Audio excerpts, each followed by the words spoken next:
한국사 속의 사랑. 호랑이가 인연을 맺어줘 옛 주인의 은혜를 손자에게 갚은 부인.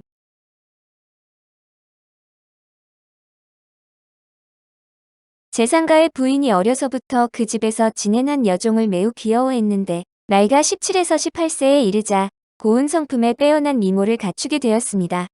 그러자 손자까지 둔 늙은 재상이 엉큼한 생각을 가지고 말았는데 여종은 재상의 동침 요구를 거부하고 울면서 뛰쳐나와 재상의 부인에게 달려갔습니다. 제가 죽어야만 하겠습니다. 난데없이 왜 이러느냐? 자초지종을 이야기해봐라. 대감마님이 소녀를 천치마라 하시니 명을 따르지 않으면 대감마님의 형장 아래 죽을 것이고 명을 따르면 소녀를 딸처럼 키워주신 안방마님의 은혜를 저버리는 것이니 소녀가 어찌 마님 눈안의 못이 되겠습니까? 100번 생각해보아도 소녀가 죽는 것 말고는 방도가 없으니 소녀는 이제 나가서 강에 뛰어들어 죽을 작정입니다. 사세가 부득이하지만 그렇다고 어찌 헛되이 죽는단 말이냐. 내가 재물을 좀 줄 터이니 너는 어디든 내가 원하는 곳으로 가서 새로 삶을 꾸리도록 해라. 부인은 새벽에 몰래 문을 열어 여종을 내보냈는데 여종은 부인의 은혜에 감사하며 주랭랑을 놓아서 정신없이 달아났습니다. 집안에서만 생활해서 길을 하나도 모르니 큰 길만 따라서 줄창 달려가 날이 밝을 무렵이 되었을 때는 한강진에 도착했습니다. 기껏 달아나서 한강에 오다니? 어차피 죽으라는 운명이었나 보다. 여종이 허탈하게 중얼거리는데 뒤에서 말방울 소리가 나 뒤돌아보니 말에 탄 선비로 나이는 30 남짓되어 보이고 용모가 준수하며 기골이 장대했습니다. 어허, 너는 어디 사는 여인인데 이런 새벽에 이곳을 배회하고 있는 게냐? 소녀는 원통한 일이 있어 장차 물에 빠져 죽으려 온 것입니다. 새파란 청춘이 어찌 함부로 목숨을 버린단 말이냐? 내가 아직 아내가 없는 몸인데 내 배필이 되어 함께 사는 것은 어떻겠는가? 난데없이 한강변에서 일어난 청혼인데 여종은 본래 죽으려고 도망친 것은 아니었기 때문에 이것은 하늘이 내려준 기회라고 생각해 바로 말 뒤에 올라타 선비와 함께 길을 떠났습니다.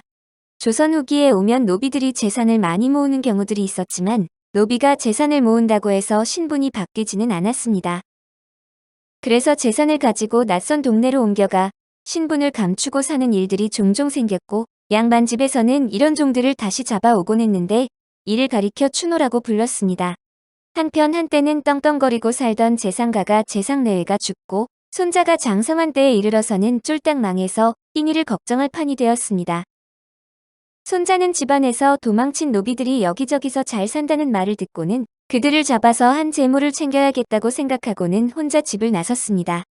종들이 신분을 숨기고 사는 마을로 들어가서는 사람들을 모았는데 손자는 호적을 내놓고 말했습니다. 너희는 본래 우리 집안의 종이었다. 너희가 바쳐야 할 속공을 내놓도록 해라. 속공은 재물을 바치고 이를 면제받는 것인데 사람들이 입으로는 예예 하면서 승낙한 것처럼 말했지만 속으로는 딴 생각을 품었습니다. 혼자서 찾아왔으니 손자만 해치우면 아무 일도 없을 것이 분명해 그날 밤 손자를 해치우기로 작정했는데 사람을 죽이는 게 쉬운 일이 아니라 손자가 묵는 방 앞에서 서로에게 미루며 시간을 끌고 말았습니다.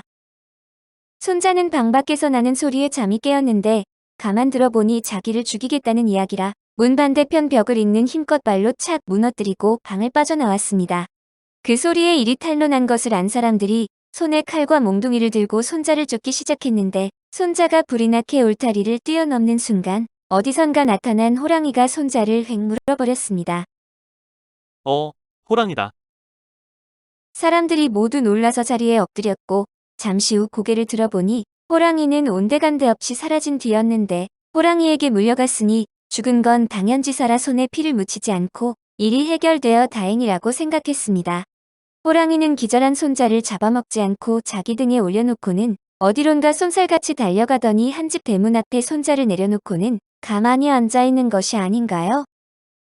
새벽이 되어 그 집 사람이 물을 기르러 나오다가 호랑이를 보고는 놀라서 집 안으로 들어갔는데 사람들과 함께 나와보니 호랑이는 떠나가고 정신을 잃은 청년 하나만 대문 앞에 누워 있었습니다. 집안 사람들이 그를 방으로 들여 구하나니 다행히 다친 곳이 없어 금방 정신을 차렸는데 손자가 자초지종을 이야기하니 듣는 사람들이 모두 기이한 이야기라고 놀라고 말았습니다. 그런데 그 이야기를 전해 들은 그 집 부인이 손자를 불러들였습니다. 혹시 귀공은 서울의 암흑의 판서 장손으로 아명이 이러하지 않았습니까? 맞습니다. 그걸 어찌 아십니까? 내가 어렸을 때 귀댁의 여종으로 있으며 할머님의 사랑을 많이 받았습니다. 오늘날 이렇게 유복하게 사는 것이 다 할머님 덕분입니다. 내 곧 50이 되는 나이인데 하루도 할머님의 은혜를 잊은 날이 없습니다. 공자의 모습에 어린 시절 모습이 남아있어서 기억할 수 있었습니다. 오늘 공자가 목숨을 건지고 우리 집으로 온 것은 할머님이 평소 쌓은 공덕 덕분이 아니겠습니까? 부인은 자식들을 불러서 손자에게 인사를 시켰고 잔치를 크게 열어 손자를 대접하고 옷도 새로 지어 바쳤습니다. 부인의 아들들은 모두 기골이 장대하여 무부의 기질이 있었던 데다가 그 고을에서는 겁으로 떵떵거리며 사는 처지였는데 어머니가 갑자기 거렁뱅이 같은 작자를 떠받들자 심히 당황했습니다.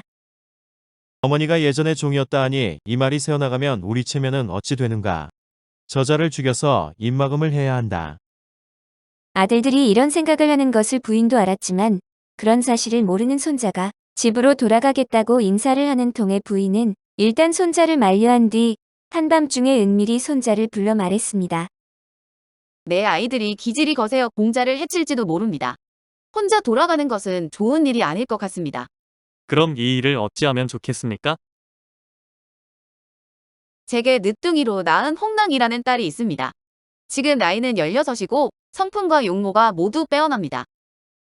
우리 집안이 비록 한양의 양반가는 아니지만 집안은 부유하고 고을의 인망도 있는 집안이고 보면 제 딸아이가 공자에게 결코 떨어지는 배필이 아니리라 생각합니다. 혼세를 맺으시는 것이 어떨까 합니다. 손자는 갑작스런 제의에 어쩔 줄 몰라 하고 결정을 내리지 못했는데 부인이 다시 말했습니다. 이 혼세를 치르면 공자는 무사하겠지만 혼세를 맺지 못하면 무슨 일이 생길지 장담하기 어렵습니다. 제가 옛 주인의 은혜를 갚기 위해 생각한 계책이니 깊이 생각해보기 바랍니다. 이에 손자도 그 뜻을 깨닫고 혼인을 승낙했는데 사실 손자가 도착하기 전날 홍랑은 이상한 꿈을 꿨었습니다. 하늘에서 수레가 내려와 신선처럼 생긴 남자가 방으로 들어온 것인데 홍랑이 놀라서 소리치자 그 남자는 그대를 배필로 맞기 위해 온 것이라고 말했습니다. 수레에 오르다가 어머니에게 인사를 올려야 한다고 말했으나 남자는 아랑곳하지 않고 수레를 몰고 떠나가서 울다가 잠에서 깨었던 것입니다. 부인은 그 꿈을 듣고 딸이 곧 혼인을 하게 될 것이라 생각했는데 한양 옛 주인의 손자가 기이한 운명으로 집으로 찾아왔으니 천생연분일 수밖에 없다고 보았습니다. 홍랑을 불러 물어보니 손자의 모습이 꿈에 본 남자와 꼭 같았는데 이렇게 손자는 홍랑과 혼인을 하고 처가의 재산도 크게 물려받아 집안을 다시 일으킬 수 있게 되었습니다. 그는 공부에 전념해 과거에 급제하고 이조 정랑의 자리에 올랐으며 홍랑과는 평생토록 금실이 좋아 다툼 한 번 없이 백년해로를 했다고 합니다.